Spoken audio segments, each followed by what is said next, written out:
नमस्कार साथियों, good morning, सुप्रभात, जय श्री कृष्ण। विद्याशक्ति एजुकेशन के ऑनलाइन प्लेटफॉर्म पर सभी मित्रों का हार्दिक स्वागत और अभिनंदन है। दोस्तों, आज अपन नया पॉइंट स्टार्ट कर रहे हैं। ठीक है, इससे पहले हमने कोशिकाओं से संबंधित पॉइंट स्टार्ट किया था। कोशिका और कोशिका अंग क्या होता है, इनके बारे में अपन डिटेल से पढ़ चुके हैं। ठीक है, आज अपन मानव कारिकी से संबंधित पॉइंट स्टार्ट कर रहे हैं ना। मानव की जो कारिकी होती है, ठीक है, उसके बारे में अपन पढ़ रहे हैं। तो उसमें पहला अपन पॉइंट आज स्टार्ट कर रहे हैं, मानव में पाचन। तो मनुष्य में पाचन है वो कैसे होता है, इसके संबंध में बहुत सारे क्वेश्चन है वो आता है। जनरल साइंस की बात करें अपन, सामान्य विज्ञान की अपन बात करें, दैनिक जीवन के विज्ञान की बात करें, तो ये जो पॉइंट है बड़ा ही इंपॉर्टेंट है। आगे बात समझें। और जिस कॉम्पिटिटिव एग्जाम में जनरल साइंस को शामिल किया गया है, उन सब में आपको मानव में पाचन है वो देखने को मिलेगा। क्यों? क्योंकि मानव से संबंधित जानकारी है वो आनी चाहिए या नॉलेज में होनी चाहिए। तो इसको अपन आज स्टार्ट करेंगे, मानव में पाचन। तो मानव में पाचन के लिए क्या होता है और कौन कौन सी चीजें हैं पाचन तंत्र में पाई जाती हैं, तो मानव पाचन तंत्र का जो वर्गीकरण है वो किस प्रकार का होता है, उसका मैंने एक आरेखीय चित्र बना दिया है। इस आरेखीय डायग्राम का आप पहले स्क्रीनशॉट ले लो, फिर इसको अपन डिटेल से समझते हैं। देखो, मानव में पाचन, मानव में पाचन क्या होता है, पाचन किसको अपन कहते हैं, ठीक है, इसके बारे में डिटेल से देखेंगे। और पाचन तंत्र क्या है, इसके बारे में भी डिटेल से देखेंगे। तो सबसे पहली बात तो है कि पाचन होता क्या है। ठीक है, तो पाचन में क्या किया जाता है, जो जटिल कार्बनिक पदार्थ होता है भोजन में स्थित, भोजन में जो जटिल कार्बनिक पदार्थ होता है, उन जटिल कार्बनिक पदार्थों को सरल कार्बनिक पदार्थों में चेंज किया जाता है। किनमें? सरल पदार्थों में। ऐसे सरल पदार्थों में चेंज किया जाता है जिनका शरीर के द्वारा आसानी से अवशोषण किया जा सके, है ना। उसी प्रक्रिया को अपन बोलते हैं पाचन, डाइजेशन। क्या बोलते हैं? डाइजेशन या पाचन। तो भोजन में उपस्थित है जटिल कार्बनिक पदार्थों को, है ना, जटिल कार्बनिक पदार्थ होता है, जटिल कार्बनिक पदार्थों को सरल कार्बनिक पदार्थों में बदलने की प्रक्रिया क्या कहलाती है? पाचन कहलाती है। सरल व अवशोषण योग्य कार्बनिक पदार्थों में बदलने की जो प्रक्रिया है उसी को कहा जाता है पाचन। क्या कहता है? उसको पाचन कहता है। तो ये तो एक इसकी हो गई परिभाषा। तो कई बार परिभाषा के तौर पर भी पूछ लिया जाता है कि मानव का वह प्रक्रम या मानव में होने वाली वह प्रक्रिया जिसमें जटिल कार्बनिक पदार्थों को सरल व अवशोषण योग्य पदार्थों में बदला जाता है, परिवर्तित किया जाता है, वह क्या कहलाती है? तो वह प्रक्रिया कहलाएगी हमारे पाचन कहलाएगी। क्या कहलाएगी? पाचन। मतलब ये मेन वर्ड है इसके पाचन की परिभाषा में। ये दो वर्ड आपको ध्यान में रखने पड़ेंगे। दो वर्ड कौन से हो गए? जटिल कार्बनिक पदार्थों को सरल व अवशोषण योग्य, किनमें? सरल व अवशोषण योग्य पदार्थों में बदला जाता है। तो उस प्रक्रिया को क्या कहते हैं अपन? उस प्रक्रिया को बोलते हैं पाचन कहते हैं। क्या कहते हैं? पाचन कहते हैं। मनुष्य में जो पाचन है वो प्रक्रिया एक एंजाइमेटिक जल अपघटनकारी प्रक्रिया होती है। कैसे? एंजाइमेटिक जल अपघटनकारी प्रक्रिया होती है। मतलब ये प्रक्रिया एंजाइमों के द्वारा होती है। किसके द्वारा होती है? एंजाइमों के द्वारा ये प्रक्रिया होती है ना, जल अपघटनकारी प्रक्रिया होती है, जल अपघटनकारी। और कैसी? वो भी एंजाइमेटिक, एंजाइमों के द्वारा होने वाली प्रक्रिया। एंजाइमेटिक प्रक्रिया होती है, जल अपघटनकारी एंजाइम इसमें भाग लेता है और भोजन के विभिन्न घटकों का अपघटन करते हैं, सरल पदार्थों में उनको तोड़ते हैं। तो ये जो प्रोसेस है मनुष्य में दो प्रकार से किया जाता है। एक तो होता है इसमें यांत्रिक प्रक्रम, एक तो कौन सा प्रक्रम होता है? यांत्रिक प्रक्रम होता है, और एक इसमें होता है आपके रासायनिक प्रक्रम। तो दो प्रक्रम है पाचन की प्रक्रिया में होते हैं, ध्यान रखना है। कौन से दो प्रक्रम है? एक तो है आपके यांत्रिक प्रक्रम और एक है रासायनिक प्रक्रम। ठीक है, अब ये दोनों प्रक्रमों में क्या होता है? यांत्रिक का मतलब होता है भौतिक रूप से, यांत्रिक का मतलब क्या होता है? फिजिकली रूप से, भौतिक रूप से जो भोजन होता है उसको तोड़ना। जैसे हमने मुंह में लिया भोजन को, तो दांत है वो भोजन को छोटे छोटे टुकड़ों में तोड़ते हैं। तो ये भौतिक प्रोसेस कहलाएगा, इसी को अपन बोलते हैं यांत्रिक प्रक्रम। और भोजन में उपस्थित जो जटिल कार्बनिक पदार्थों को विभिन्न प्रकार के जो एंजाइम होता है, और एंजाइम क्या होता है? रासायनिक पदार्थ। एंजाइम क्या होता है? रासायनिक पदार्थ होता है। तो एंजाइमों के द्वारा भोजन में उपस्थित उन घटकों सरल पदार्थों में तोड़ा जाता है, जो जटिल पदार्थ होता है उनको सरल पदार्थों में तोड़ा जाता है। तो ये प्रक्रम रासायनिक प्रक्रम होगा। ये कौन सा प्रक्रम होगा? रासायनिक प्रक्रम। और भोजन के बड़े टुकड़ों को छोटे छोटे टुकड़ों में तोड़ना दांतों के द्वारा वगैरह, तो वो हो जाएगा भौतिक प्रक्रम। तो पाचन की प्रक्रिया है वो एंजाइमेटिक जल अपघटनकारी प्रक्रिया होती है, और इसमें दो प्रोसेस होता है। पहला तो होता है यांत्रिक प्रक्रम और दूसरा होता है रासायनिक प्रक्रम। आगे बात समझ में? यांत्रिक प्रक्रम का मतलब है भोजन को छोटे छोटे टुकड़ों में तोड़ना, और रासायनिक प्रक्रम का मतलब हो गया भोजन में उपस्थित जटिल कार्बनिक पदार्थों को विभिन्न प्रकार के एंजाइमों के माध्यम से सरल व अवशोषण योग्य पदार्थों में बदलना, वो हो जाएगा रासायनिक प्रक्रम। आगे बात समझ में? अब पाचन किसको कहते हैं यह भी ध्यान रखना है। भोजन में उपस्थित जटिल कार्बनिक पदार्थों को सरल व अवशोषण योग्य पदार्थों में बदलना क्या कहलाएगा? पाचन कहलाएगा। क्या कहलाएगा? पाचन कहलाएगा। अब मनुष्य में पाचन के लिए एक तंत्र पाया जाता है। मानव में क्या पाया जाता है? मानव में इस संपूर्ण पाचन की प्रक्रिया को करने के लिए क्या पाया जाता है? एक तंत्र पाया जाता है, जिसको अपन बोलते हैं पाचन तंत्र या मानव पाचन तंत्र, ह्यूमन डाइजेस्टिव सिस्टम। क्या बोलता है? ह्यूमन डाइजेस्टिव सिस्टम बोलते हैं। तो ह्यूमन डाइजेस्टिव सिस्टम के प्रमुख भाग कौन कौन से होते हैं उनको अपन देख लेते हैं। ठीक है, तो ये जब तक हमें मानव पाचन तंत्र का वर्गीकरण समझ में नहीं आएगा, तब तक गारंटी है पाचन का आपको बिल्कुल भी समझ में नहीं आएगा। क्योंकि कौन से भाग का पाचन कैसे होता है, यह प्रक्रिया क्रम से चलती है, चरणबद्ध तरीके से चलती है।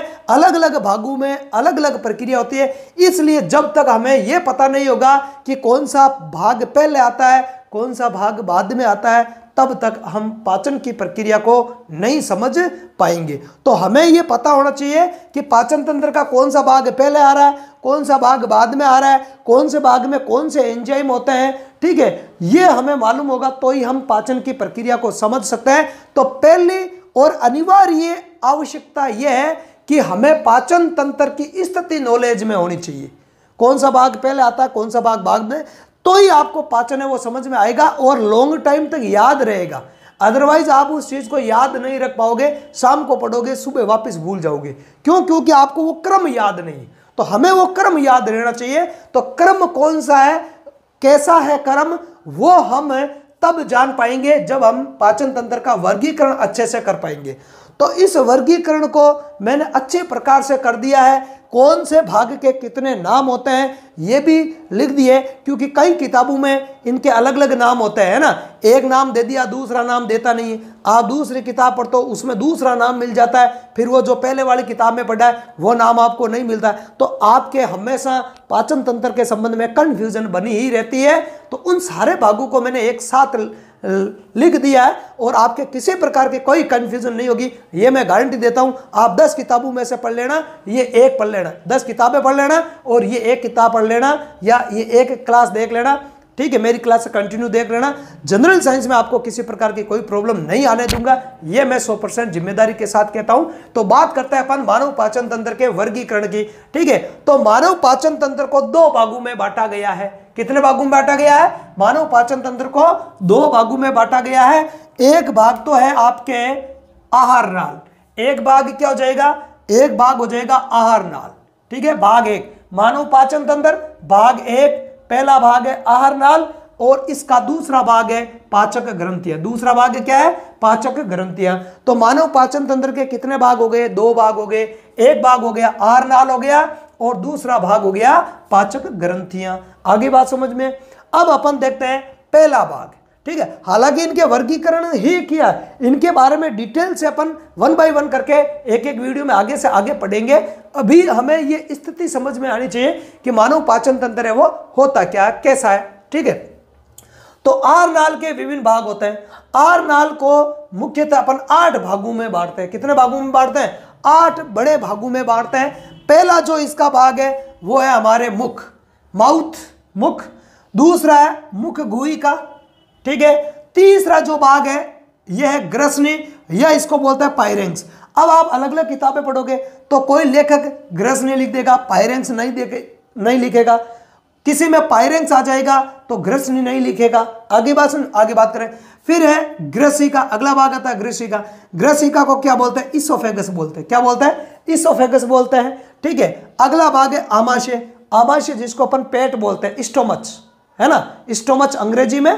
ठीक है, और अपन साधारण भाषा में क्या बोलते हैं? जिसको पेट कहते हैं ना, पेट, कि खाना खा गए पेट भर गया, खाना खा लिया पेट भर गया, या पेट खाली है, तो वो आमाशय ही है।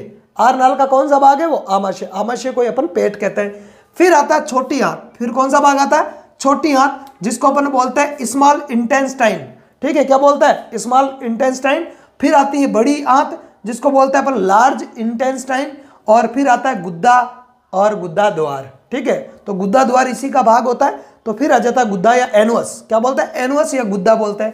ठीक है, अब अगर बात करें इसके और वर्गीकरण की, तो मुख के कोई भाग नहीं होते हैं, मुख गुहिका के भी कोई भाग नहीं होते हैं, ग्रसनी या पायरेंक्स इसके भी कोई भाग नहीं होते हैं, और ग्रसिका है या जिसको बोलते हैं इसोफेगस, तो इसके भी कोई भाग नहीं होते हैं। ये जो तीन भाग है, आमाशय, छोटी आंत और बड़ी आंत, इनके तीन तीन भाग होते हैं। इनके कितने भाग होते हैं? तीन तीन भाग होते हैं। और कंफ्यूजन वाली स्थिति यहीं पे उत्पन्न होती है। और यही मेन भाग है, पाचन तंत्र के मेन भाग ये तीन ही है, आमाशय, छोटी आंत और बड़ी आंत। इन तीन में भी सबसे इंपॉर्टेंट भाग है ये दो, आमाशय और छोटी आंत। ठीक है, अब इनके अलग अलग भाग होने की वजह से कंफ्यूजन हो जाती है। बहुत सारी किताबों में इनके सारे भाग दिए हुए नहीं होते। एक किताब पढ़ोगे तो उसमें आपको अलग भाग और अलग जानकारी मिलेगी, दूसरी किताब में अलग मिलेगी। तो हमारे यहाँ ऐसा नहीं होगा। मैं यहाँ आपको बिल्कुल स्टेप बाय स्टेप चलेंगे और वही चीज़ें बताऊंगा जो दैनिक जीवन में या दैनिक विज्ञान में काम की है। बाकी तो बताने के लिए बहुत सारी चीज़ें हैं, डीप साइंस में जाता है तो बहुत सारी चीज़ें, पर वो अपन नहीं बताएंगे। ठीक है, अब बात करें इन भागों की। आमाशय के तीन भाग होते हैं। आमाशय के कितने भाग होते हैं? आमाशय के तीन भाग होता है। पहला आमाशय का जो पहला भाग है वो है आपके कार्डियक या जठरागम भाग। कौन सा भाग? कार्डियक या जठरागम भाग। तो ग्रसिका के बाद में कौन सा भाग आ जाएगा? पहला भाग आ जाएगा कार्डियक या जठरागम भाग हो जाएगा। फिर दूसरा भाग होता है फंडिस भाग। दूसरा भाग कौन सा होता है? फंडिस भाग होता है। इन सबको अलग अलग डायग्रामों में समझाऊंगा मैं। ठीक है, अलग अलग डायग्राम बना के समझाऊंगा। ठीक है, फंडिस भाग। तीसरा हो जाएगा पाइलोरिक या जठर निर्गम भाग। तीसरा भाग कौन सा हो जाएगा? जिसको बोलते हैं पाइलोरिक भाग या जठर निर्गम भाग। अब जैसे ही ये भाग खत्म होगा, छोटी आंत स्टार्ट हो जाएगी। कौन सा भाग स्टार्ट हो जाए? छोटी आंत। तो छोटी आंत का पहला भाग स्टार्ट हो जाएगा। इसके जस्ट भाग कौन सा भाग आ जाएगा? ये, इसके जस्ट बाद में ये भाग आ जाएगा। ठीक है, तो उसको बोलते हैं अपन ड्यूडिनम। पहला भाग क्या हो जाएगा? ड्यूडिनम, जिसको बोलते हैं ग्रेणी। क्या बोलते हैं? ग्रेणी बोलते हैं। फिर ग्रेणी के बाद में दूसरा भाग आता है जेजुनम। क्या आता है? जेजुनम, जिसको अपन अग्र शुद्रांत्र कहते हैं। क्या कहते हैं? जिसको अग्र शुद्रांत्र कहा जाता है। और तीसरा भाग है इलियम। तीसरा भाग क्या है? इलियम, जिसको अपन शुद्रांत्र बोलते हैं। हम क्या बोलते हैं? शुद्रांत्र बोलते हैं। तो ये तीन भाग हो गए छोटी आंत के। किसके? छोटी आंत के ये तीन भाग हो गए। ठीक है, ये क्लियर आपके समझ में आ जाना चाहिए। ठीक है, पहला भाग आमाशय के। देखो ग्रसिका, वापस देखो, ग्रसिका या इसोफेगस। इसोफेगस के बाद में कौन सा भाग स्टार्ट होगा? आमाशय। तो आमाशय के तीन भाग हो, तो पहला भाग है ग्रसिका के जस्ट बाद में पहला भाग आ जाएगा कार्डियक या जठरागम, फंडिस और पाइलोरिक या जठर निर्गम। फिर छोटी आंत का पहला भाग स्टार्ट हो जाएगा ड्यूडिनम या ग्रेणी, जेजुनम या अग्र शुद्रांत्र और इलियम या शुद्रांत्र। ये स्टार्ट हो जाएगा। आगे बात समझ में? ठीक है, उसके बाद में बड़ी आंत स्टार्ट हो जाएगी। तो बड़ी आंत का जो पहला भाग है, जिसको अपन बोलते हैं सिक्कम। क्या बोलते हैं? सिक्कम या अंधनाल बोलते हैं। क्या बोलते हैं? सिक्कम या अंधनाल बोलते हैं। और दूसरा भाग है इसका कोलन। दूसरा भाग है क्या है? कोलन, जिसको अपन बोलते हैं वृद्धांत्र। क्या बोलते हैं? वृद्धांत्र भी बोला जाता है। और तीसरा भाग है रेक्टम, जिसको मलाशय बोला जाता है। जिसको क्या बोलते हैं? मलाशय बोला जाता है। और फिर इसके बाद स्टार्ट हो जाता है गुद्दा। ठीक है, आगे बात सुनो, गुद्दा और गुद्दा द्वार। तो ये आर नाल के प्रमुख भाग होते हैं। ठीक है, और इनकी स्थिति है अपने को समझ में आनी चाहिए। इनका ये तो है वर्गीकरण। अब वर्गीकरण के पश्चात है इनकी अपन स्थिति की बात करें तो एक डायग्राम अपन देखते हैं, जिसके अंदर है इसके विभिन्न भागों को दर्शाया गया है क्रम से, है ना, क्रम से। तो वो अपने को पूरा समझ में आ जाना चाहिए किस भाग की स्थिति कहाँ है। तो डायग्राम को अपन देखते हैं। अब देखो, पाचक ग्रंथियां होती है तीन। पाचक ग्रंथियां कितनी होती है? 3 होती है। एक तो लार ग्रंथि होती है, एक यकृत ग्रंथि होती है और एक होती है अपने अग्नाशय ग्रंथि। आगे बात समझ में? तो वीडियो को पीछे ले जाके आप स्किप क्या पीछे ले जाके आप देख लो, उसमें पाचक ग्रंथियां 3 है, लार ग्रंथियां, अग्नाशय ग्रंथियां और यकृत ग्रंथि। अग्नाशय ग्रंथि और यकृत ग्रंथि और लार ग्रंथियां। लार ग्रंथि के 3 प्रकार है। लार ग्रंथियां 3 प्रकार की होती है। एक तो होती है पिरोटिड ग्रंथि। कौन सी ग्रंथि होती है? पिरोटिड ग्रंथि होती है। पिरोटिड ग्रंथि जिसको कर्ण पूर्व ग्रंथियां बोलते हैं, यहां पर पाई जाती है, कान के जस्ट नीचे पाई जाती है, इस साइड में और इस साइड में एक जोड़ी होती है। दूसरी अधोजंब और तीसरी होती है अधोजीवा, जो कि जीभ के नीचे होती है। एक तो होती है अपने यहाँ जस्ट जीभ के नीचे सामने की ओर, और दो होती है यहाँ पाई जाती है। कहाँ पाई जाती है? यहाँ पर पाई जाती है। ठीक है, तो वो अधोजंब और अधोजीवा ग्रंथियां होती है। तो लार ग्रंथियां कितनी होती है? 3 जोड़ी। कितनी होती है? 3 जोड़ी होती है। एक तो होती है पिरोटिड जो यहाँ पाई जाती है, और अधोजंब और अधोजीवा यहाँ और यहाँ पर पाई जाती है, और यकृत और अग्नाशय 2 और ग्रंथियां। इन ग्रंथियों के द्वारा क्या निकलते हैं? एंजाइम निकलते हैं जो भोजन का पाचन करते हैं। विभिन्न भागों में भोजन का पाचन कैसे होता है, तो उसको अपन अब स्टार्ट करेंगे धीरे धीरे एक एक वीडियो में। अब जो पाचन तंत्र है, जो मैंने वर्गीकरण किया है विभिन्न प्रकार के अंगों का या पाचन तंत्र के विभिन्न भागों का, तो इसको आप इस डायग्राम में आप देख सकते हो। इस डायग्राम में मुख से लेकर गुद्दा तक का पूरा मानव पाचन तंत्र का डाइजेस्टिव सिस्टम है वो दिखाया गया है। ठीक है, तो इसके अंदर मुख क्या है? मुख गुहिका है, फिर ग्रसनी है, फिर आपके ग्रसिका है, फिर आमाशय है। क्या जाएगा? आमाशय। और आमाशय के बाद में फिर छोटी आंत है, फिर आपके बड़ी आंत है, और फिर गुद्दा और गुद्दा द्वार। तो ये सारी स्थितियां इसमें दर्शाई गई है। तो डायग्राम के अंदर कौन सा भाग कहाँ पर है यह भी अपन को मालूम होना चाहिए, और इसके साथ ही साथ इसका जो वर्गीकरण है वो भी हमें आना चाहिए। तो ये है हमारा मानव का पाचन तंत्र, और इसके बारे में अब आगे अपन डिटेल से पढ़ेंगे, वो आगे के वीडियो में पढ़ेंगे, आगे की क्लासों में पढ़ेंगे। ठीक है, इस क्लास में अपन इतना ही पढ़ेंगे। ये क्लास आपको कैसी लगी? यदि आपको क्लास अच्छी लगी है तो इस क्लास को आप अपने दोस्तों में ज़्यादा से ज़्यादा शेयर करो, और टेलीग्राम पे आप भी जुड़ सकते हो। ठीक है, इसके लिए डिस्क्रिप्शन बॉक्स में या जो चैनल का अबाउट सेक्शन है उसमें आपको मिल जाएगा चैनल का लिंक है। तो हमारे टेलीग्राम चैनल से भी आप जुड़ सकते हो। विद्याशक्ति एजुकेशन का जो टेलीग्राम ग्रुप है वहाँ भी जुड़ सकते हो। ठीक है, यदि आप चैनल पर नए हो तो आपको चैनल को सब्सक्राइब करना है और लाइक भी करना है। ठीक है, तो इस क्लास में इतना ही। धन्यवाद। जय हिंद।